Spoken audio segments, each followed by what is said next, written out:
भारतः अप्युधानमधर्मस्य तदात्मान सृजाम्यहम्. शिवाद्वैत सिद्धांताचा सिद्धांत स्पष्टीकरण करतोय. यदा यदा धर्मस्य ग्लानिर्भवति भारतः तदा तदा अवतारहं गणेशस्य महितले. ज्या ज्या वेळेला धर्माला ग्लानी आली, परीच्छेने येतो तो भगवंत, स्वइच्छेने येतात ते संत आणि अनिच्छेने येतो तो जीवन. वास्तविक पाहता जीव का जन्माला येतो? उद्धार होण्याकरता. वास्तविक पाहता या पवित्र एक दिवसीय कीर्तन रूपी सेवेसाठी आपण उपस्थित आहात.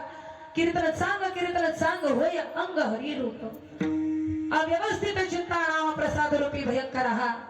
वेदाचे चातुर्निके परी वस्तुस्थिती न दावू शके, ती वस्तुस्थिती कळे या ग्रंथी स्वये.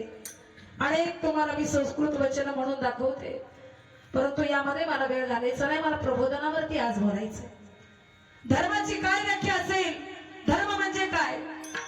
पहा, एखादी शेताची पांगणीचा रस्ता असेल तर त्या रस्त्यावरती अनेक जनावर गेली तर सांगू शकतो हे अमुकाचे पाय आहेत, तमुकाचे पाय आहेत. परंतु त्याच शेताच्या रस्त्याने माणसं जर गेली तर आपण सांगू शकत नाही यो या धर्माचा, तो त्या धर्माचा. या विश्वात एकच धर्म आहे, तो सनातन धर्म. आणि तुकोबाराय आणि छत्रपती शिवप्रभूंची ज्या ज्या वेळेला भेट व्हायची त्या त्या वेळेस तुकोबाराय छत्रपती शिवप्रभूंना सांगायचे, राजे विंचू देवारे असे आला, देव पूजा ना आवडे त्याला. ते पैदानाचे काम अधमासी तू अधम, पाया झाला नारू तेथे वेगळ्याचे काम. तुकोबारायांची शिकवण होती, राजे अगदी स्वतंत्रपूर्व काळामध्ये अनेकांनी या भारतीयावरती आक्रमण केली. का केली? कारण या भारतामध्ये आपल्या स्वराज्यामध्ये हे राज्य आपले, पण त्यावर सत्ता नव्हती. महाराणा प्रतापानंतर पृथ्वीराज चौहान 16व्या शतकामध्ये असा एक राजा जन्माला आला ज्या राजाने या भारताची कायापालट केली. वयाच्या 35 वर्षामध्ये 450 किल्ले जिंकली.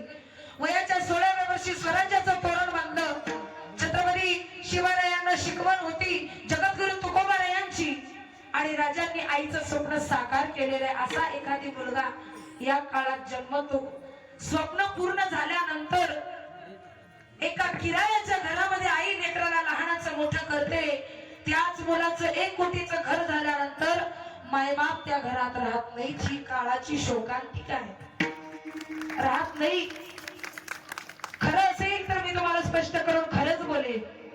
डॉक्टर अरुण गोदमगावकर साहेबांना काहीच कशाचीच कमतरता नाही आहे, परंतु मृत्यू समयी साहेबांनी सगळं काही स्वतःचा प्राण अंत्यविधी करण्यासाठी सुद्धा जन्म दिलेली लेकरं मुलगी सुद्धा आली नाही.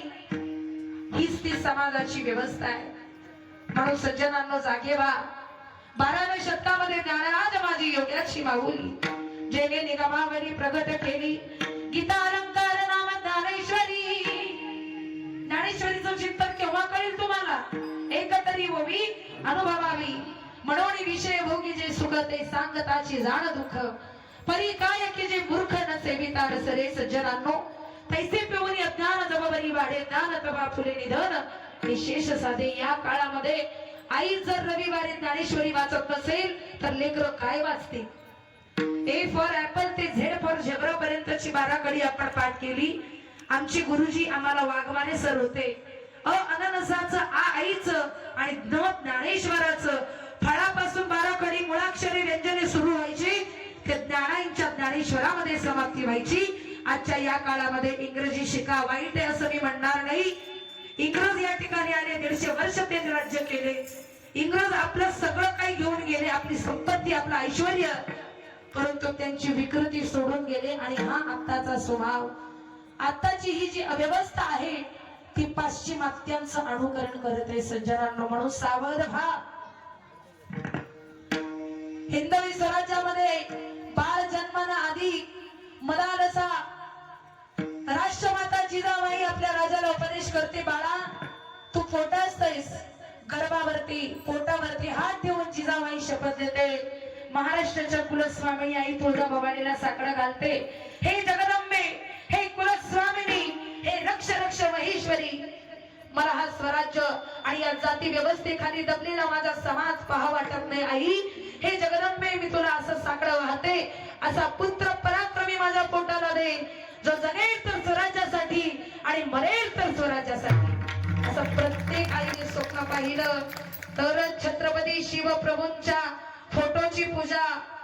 आज आपण मोठे मोठे डीजे लावतो, छत्रपती शिवरायांच्या जयंतीला आपण रात्र रात्र घालवतो. राजांनो, आजच्या तरुण पिढींना तुमची बहीण म्हणून सांगते सज्जनांनो, वास्तविक पाहता राजांच्या मूर्तीरूपी राजांच्या मूर्तीची पूजा करण्याआधी, चित्राची पूजा करण्याआधी राजांच्या चारित्र्याची पूजा करा. कसा जगला आपला राजा.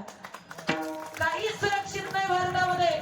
तरुणांचा पराक्रम शिल्लक नाही, स्त्रियांचा पराक्रम शिल्लक नाही, स्त्रीचं स्त्रीत्व शिल्लक नाही, पुरुषांची मर्यादा सुरक्षित नाही आहे. आणि अशा काळामध्ये एक राजा जन्माला येतो. पुण्यामध्ये आल्याबरोबर आईला प्रश्न करतो, आई कुठे घोडा, कुठे तलवार, आणि ती तलवार दे माझ्या हातामध्ये, मी घोड्यावर बसेल आणि माझ्या स्वराज्यासाठी शेवटच्या श्वासापर्यंत लढेल. विठ्ठल विठ्ठल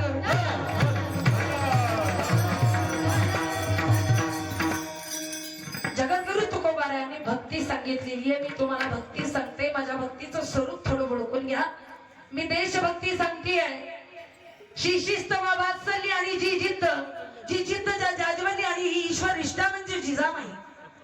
या देशामध्ये जन्माला येणारी प्रत्येक आई, हसू नका, वास्तविक पाहता डोळे उघडून जाण्याला शिका. जोपर्यंत तरुणाई आहे, जोपर्यंत शरीरात ताकद आहे, तोपर्यंत लेकरांसोबत लढू शकतोय. आणि ज्यावेळेस म्हातारपण येईल त्यावेळेस लेकरांनी हकालपट्टी केल्यानंतर आजची मायबाप समाजामध्ये छत्रपती शिवरायांच्या चौकामध्ये आहेत का 2 रुपये भूक लागलेली आहे, कोणी वाढा नाही. ही परिस्थिती या स्वराज्याची झालेली आहे.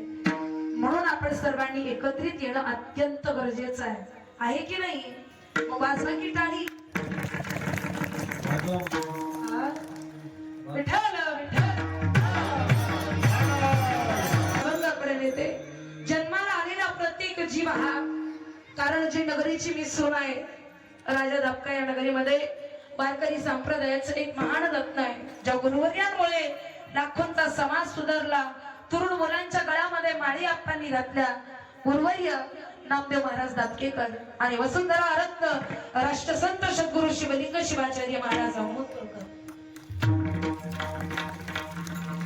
दानोबारायांपासून नाथ बाबापर्यंत छत्रपती शिवप्रभू 12व्या शतकामध्ये एक असा महात्मा जन्माला आला ज्यांनी 18 पगड जाती एकत्र केल्या. विश्व हिंदुत्वाचा, सर्वांना समतेचा संदेश दिला की हे समाज बांधवांनो, हा कोणाचा, हा कोणाचा, हा कोणाचा असे म्हणू नका हो. हा आमुचा असेची म्हणा हो. देहाचं देवालय होतील तुझे, देवळाचे खांब तुझे पाय, मस्तक तुझा कलश. 18 पगड जाती एकत्र केल्या, उच्च नीच नेनो आम्हा काही नाही, हा संदेश विश्वगुरु जगज्योती महात्मा बसवेश्वरांनी दिला. काय भक्ती आहे बसवेश्वरांची, विश्वगुरु जगज्योती महात्मा बसवेश्वरांची. बसवांना सिंहासनावरती बसलेली आहे, विराट समुदाय बसलेला आहे आणि एक सांभार समाजातील अंगावरती कपडे फाटलेले आहेत, मलिन झालेली आहेत, भूक लागलेली आहे, 18 विश्व दारिद्र्य घरी आहे आणि बसवण्णांच्या दर्शनाला येतोय. रत्नजडीत सोन्याने बनलेला मुकुट बसवण्णांच्या मस्तकावरती आहे. बसवण्णांनी आपल्या भक्ताला पाहिल्याबरोबर डोळ्यात आश्रमांच्या धारा आल्या. सज्जनांनो, याला म्हणावं प्रेम, याला म्हणावं आपुलकी, याला म्हणावं धर्म. उपस्थित चिंतन रूपी सेवेकरिता निवडलेल्या अभंगामध्ये मनुष्यदात सकळ स्वभावताची भजनशील झाले असे केवळ माझे ठाई. आतापर्यंत केलेली भक्ती, आतापर्यंत केलेल्या भक्तीचं फल अजूनही का प्राप्त झालं नाही.